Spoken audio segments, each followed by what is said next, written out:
गति 80 शब्द प्रति मिनट। डिक्टेशन शुरू होने में समय शेष है 5 सेकंड।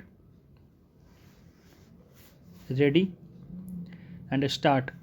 भारत में जन्मा एक ऐसा महापुरुष जो अपने व्यक्तित्व व कृतित्व के कारण संविधान निर्माता भी बना, राष्ट्र निर्माता भी कहलाया तथा जो समाज सुधारक और विकास पुरुष के रूप में विभिन्न क्षेत्रों में जीवन पर्यंत अपना सर्वस्व योगदान देता रहा।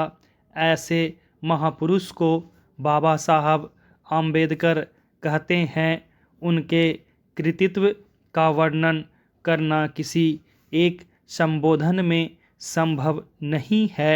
उनके विचारों में हमारे भविष्य निर्माण का मार्ग उपलब्ध है। ऐसे बाबा साहब आम्बेडकर के विचारों को यथार्थ रूप देने के उद्देश्य से आयोजित इस कॉन्क्लेव के लिए मैं आप सभी को हार्दिक बधाई देता हूँ।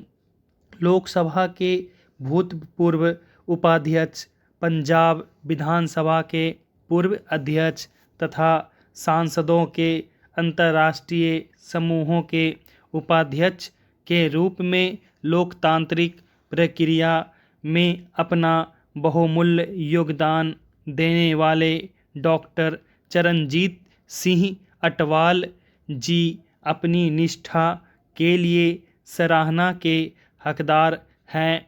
उनकी सक्रियता के बल पर द्वारा सामाजिक और आर्थिक न्याय के मुद्दों पर निरंतर प्रकाश डाला जाता है।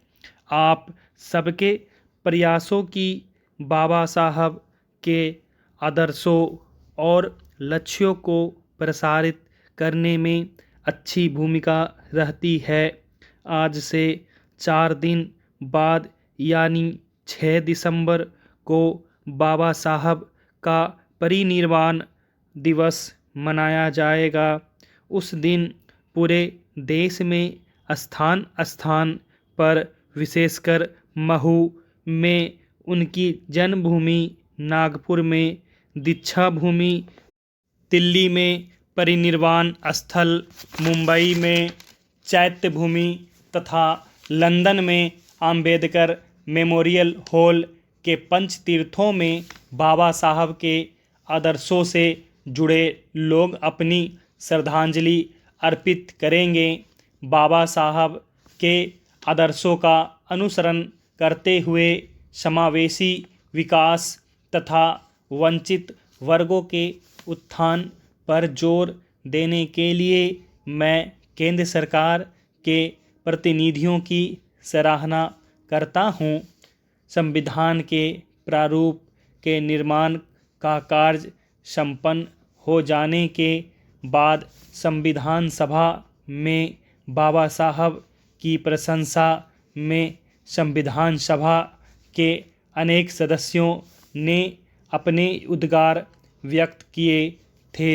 ऐसे ही एक सम्मानित सदस्य ने यह कहा था कि भारत की स्वाधीनता का श्रेय महात्मा गांधी को दिया जाएगा तथा भारत की स्वाधीनता को संहिताबद्ध करने का सेहरा हमारे महान संविधान के महान शिल्पी डॉक्टर आम्बेडकर के सिर पर बंधेगा।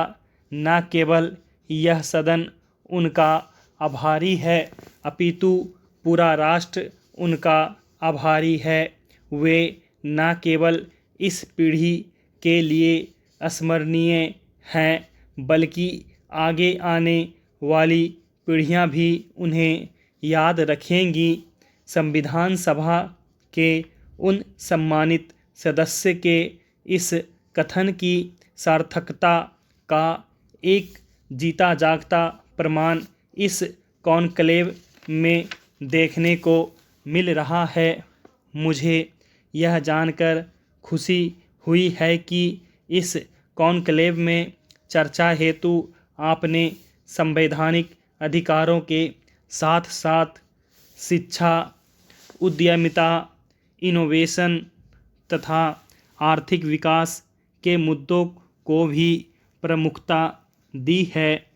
देवियों और सज्जनों, मैं कहना चाहता हूँ कि बाबा साहब के जीवन के बारे में जानकर किसी भी व्यक्ति को अपने व्यक्तित्व निर्माण और भविष्य निर्माण की प्रेरणा स्वतः मिल जाती है। हर प्रकार की चुनौतियों को पार करते हुए बाबा साहब ने विश्व की सर्वोच्च उपलब्धियां हासिल की। विश्व के सर्वश्रेष्ठ शिक्षण संस्थानों में से एक कोलंबिया यूनिवर्सिटी ने बाबा साहब को LL.D. की उपाधि से सम्मानित किया था। कोलंबिया यूनिवर्सिटी के प्रशस्ति पत्र में बाबा साहब द्वारा भारतीय संविधान का प्रारूप तैयार किए जाने की प्रशंसा करते हुए उन्हें भारत का एक प्रमुख नागरिक, महान समाज सुधारक और मानव अधिकारों का रक्षक बताया गया है। उन्हें सम्मान देने की नीयत से उस विश्वविद्यालय के प्रांगण में बाबा साहब की प्रतिमा शोभायमान की गई है। बाबा साहब का संघर्ष आजीवन चलता रहा। आप में से बहुत से लोग यह जानते होंगे कि एक विद्यार्थी के रूप में विश्व स्तर पर बाबा साहब ने अपनी प्रतिष्ठा स्थापित कर ली थी। फिर भी उनके पास बम्बई हाई कोर्ट में वकालत करने हेतु सनद लेने के लिए भी पर्याप्त पैसे नहीं थे। लेकिन ऐसी हर एक रुकावट बाबा साहब की आंतरिक शक्ति के आगे छोटी साबित हुई। स्टॉप।